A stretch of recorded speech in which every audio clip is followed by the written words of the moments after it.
মুশফিকুর রহমান ইফাত নামের এক তরুণ সম্প্রতি সামাজিক যোগাযোগ মাধ্যমে 15 লাখ টাকার ছাগল কেনা নিয়ে একটি ভিডিও পোস্ট করেন।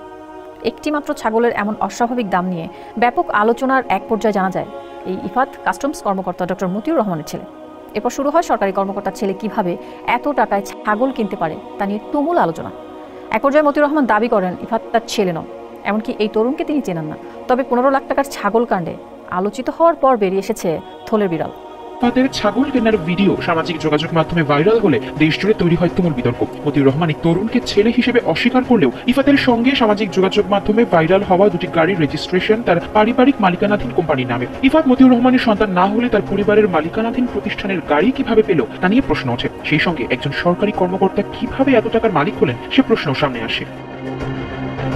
কর্মকর্তার বলায় 1 কোটি টাকা গরু কেনে, 12 লাখ 15 লাখ টাকা ছাগল কেনে, কেনা পাবে না পোলায়। যেই সমাজে ধরা খাইয়ে গেছে না না আমার পোলা না। কি ভাই, মিডিয়াতে ছেলে বাবাকে পরিচয় দেবে না, বাবা ছেলেকে পরিচয় দেবে না, মা ভাই বোন কেউ কাউকে পরিচয় দেবে না। যে যাকে দেখবে চিনবে কিন্তু দৌড়িয়ে যখন পলাবে। বুঝতে পারছেন? তা যখন মিডিয়ার সামনে ধরা খাইছে এত টাকা বাপ পোলার নামে করছে, সমস্যা হয় না। যেই ফ্লাশ হয়েছে তারপরে আমার পোলাই তো না, আমি ফেরেশতা। বুঝতে পারছেন? কিয়ামতের মানে কেউ কাউকে পরিচয় দেবে না, তার বাস্তব প্রমাণ দুনিয়াতে আছে না নাই? ইব্রাহিম আলাইহিস সালাম আল্লাহ তাআলার কোন হুকুমকে অমান্য করেছে? তিনি তাকে বললে আল্লাহ বললেন নবী আত্মসমর্পণ করেন। ডাইন বা আগা মাথা কিছু না মিলাই বললেন নবী আপনি আত্মসমর্পণ করেন। তিনি বললেন আসলামতু লিরাব্বিল আলামিন, আল্লাহ আপনি যেহেতু আত্মসমর্পণ করতে বলেছেন আমি আত্মসমর্পণ করে দিলাম। কি তিনি বলেছেন কোরবানি করো ছেলেকে। দেখছেন ছেলেকে কোরবানির ইতিহাস। আজকে বাংলাদেশের মানুষ কিভাবে সেই কোরবানি করার জন্য পাগল পারা। কি বলেন?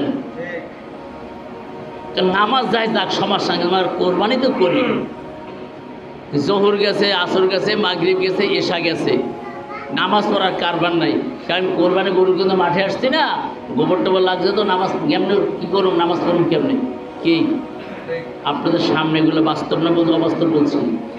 বলেন তো নামাজের দাম বেশি না কোরবানির দাম বেশি?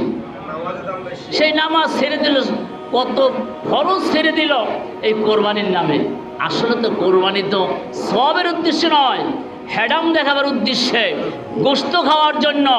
জাতিকে দেখে আমি ওটা কোরবানি করছি, আমি গরিব বেশি নেই, বেচাকেনা যাই থাকুক বা না থাক, মার্কেট বেচাকেনা কম থাকুক, কিন্তু কোরবানি তো করছি বেটা। টাকা পয়সা না থাকলে করলাম কি দিয়া? আবার কোনো কোনো মানুষ এখান থেকে তার সুদের টাকা নিয়ে গেছে গ্রামে, কোরবানি করে অনেকদিন পরে বাড়ি গেছে, কোরবানি না করে চিটাং থাকো বেটা কী করছ? এটা কোরবানি সুদের টাকা নিয়ে কোরবানি করে। সুদের টাকা নাকি হালাল হারাম? হারাম টাকা নিয়ে নফল কাম করে, ওয়াজিব কাম করতে গেছে, কোরবানি করতে গেছে। দেখাইল জাতিকে যে আমি টাকাওয়ালা আছি, সমস্যা নাই। আবার সরকারি কর্মকর্তার বলায় 1 কোটি টাকা গরু কেনে, 12 লাখ 15 লাখ টাকা ছাগল কেনে, কেনা পাবে না পোলায়। যেই সমাজে ধরা খাইয়ে গেছে না না আমার পোলা না। কি ভাই, মিডিয়া দেখেন না আপনারা? যেই ধরা খায় তখন ওরা আমি জানি না।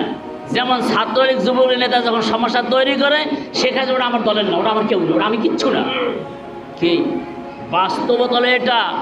আপনি যখন সমাজে মান সম্মান যাবে তখন আপনি ছেলেকে অস্বীকার করে দিবেন। কিয়ামতের মাঠে আল্লাহ তাআলা বলবেন ইয়াউমা ইয়াফিরুল মারউ মিন আখিহি ওয়া উম্মিহি ওয়া আবিহি ওয়া সাহিবাতিহি ওয়া বানিহি। কিয়ামতের মাঠে ছেলে বাবাকে পরিচয় দেবে না, বাবা ছেলেকে পরিচয় দেবে না, মা ভাই বোন কেউ কাউকে পরিচয় দেবে না।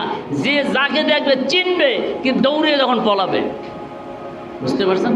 তা যখন মিডিয়ার সামনে ধরা খাইছে এত টাকা বাপ পোলার নামে করছে, সমস্যা হয় না। যেই ফ্লাশ হয়েছে তারপরে আমার পোলাই তো না, আমি ফেরেশতা।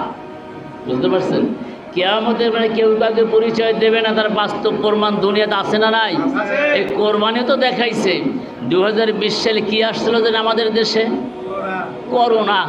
এই করোনা কারোর জন্য ছিল করোনা, কারোর জন্য ছিল করোনা। এই করোনায় প্রমাণ করছে বাবা মা কেউ কারো নয়। কি দেখেছেন? মা আক্রান্ত হয়েছে, ওই ঘরে আর কেউ যায় নাই। বাবা আক্রান্ত করে তা যে সবাই চলে গেছে, ছটফট করে পড়ে মরে গেছে। স্বামী বিদেশ তো নাই, শ্বশুর বসে বাপের বাইরে ওঠে নাই। করোনা হয়েছে, বাবা আইছে, শ্বশুর আইছে, বউ, তিনজনে ওনাকে নিয়ে মেডিকেলে গেছে। মেডিকেল ঢোকার আগের রাস্তায় মারা গেছে। সিএনজি দিয়া রোগী থুইয়া স্বামী, স্ত্রী, বাবা, শ্বশুর তিনজন বাইকে গেছে গা। এখন সিএনজিরা কী করবেন? পুলিশে খবর দিচ্ছে, যেই জায়গায় দেয় সেইখানে নিয়ে চলো। কি পায় নাই, বলাইতে পারছে? বুঝতে পারছেন? এটা হলো দুনিয়া ভাই। এই দুনিয়ায় বাস্তবতা দেখাচ্ছে যে দুনিয়া আসলে কেউ কারো নয়। মরে যান না, দেখেন আপনি যত ভালো থাকেন না কেন, যত প্রিয় হন না কেন, আপনার এই সুন্দর বীজটায় কয় মিনিট আগে মরার পর ধাম করে বীজটা তো নামে নিচে ফ্লোরিং করে বালিশ সরাই নেবে, একটা চাদর মুড়ো দিয়ে দেবে। যদি বড় বিল্ডিং হয় তাহলে সিঁড়ি কোঠা নিয়ে যাবে, ঘরে রাখবে না, ছেলে মেয়ে ভয় পাবে, তাড়াতাড়ি সিঁড়ি কোঠা নামাও। এরপর কী করবে জানে? পাহারা দেবে, মহাজন খাদেম ডাক দাও, ওরা পাহারা দেবে, টাকা দেবো, সমস্যা কী? এটা বাস্তব কি অবাস্তব বলছি বলেন? এটা বাস্তব। এই জন্যই দুনিয়া কেউ কারো নয়। আপনাকে অবশ্যই আল্লাহর গোলামিয়াত হওয়ার জন্য বিশেষ অনুরোধ করা যাচ্ছে। আল্লাহ তাআলা বলছেন, আল্লাহ ওয়ালিয়্যুল্লাযিন আমানু, আল্লাহ তাআলা অভিভাবক হলো ইমানদারের। ইমানদার যারা নয় তাদের অভিভাবক আল্লাহ নয়। আল্লাহর কাম কি? খুরিজুহুম মিনাজ যুলুমাতি ইলান নূর, অন্ধকার থেকে তার বান্দাদেরকে আলোর পথে নিয়ে আসা। আর যারা কুফরি করে তাদের অভিভাবক হইল কি? তাগুত, শয়তান এবং শয়তানের দোসরেরা। তাদের কাজই খুরিজুনাহুম মিনান নূর ইলা যুলুমাত, তাদের কাজ হলো আলোর থেকে অন্ধকারের দিকে নিয়ে আসা। উলাইকা আসহাবুন নার, যারা আলোর দিকে অন্ধকারের দিকে আসবে তারা হলো উলাইকা আসহাবুন নার, তারা জাহান্নামী ওয়ালা, তারা স্থান হলো জাহান্নাম, আগুনের দিকে তারা হুম ফিহা খালিদুন, তারা জাহান্নামে ঢুকবে, আর কোনো দিন সেখান থেকে বের হবে না।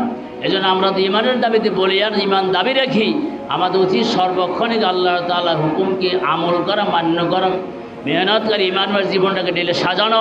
দুনিয়াতেও শান্তি, পরকালে শান্তি, মরণের শান্তি, সমস্ত জায়গায় আমরা আল্লাহ তাআলা বান্দার স্বীকৃতি লাভ করতে পারবো। আল্লাহ তাআলা আমাদের সকলকে তৌফিক দিন। ওয়া মা তাওফীক ইল্লা বিল্লাহ।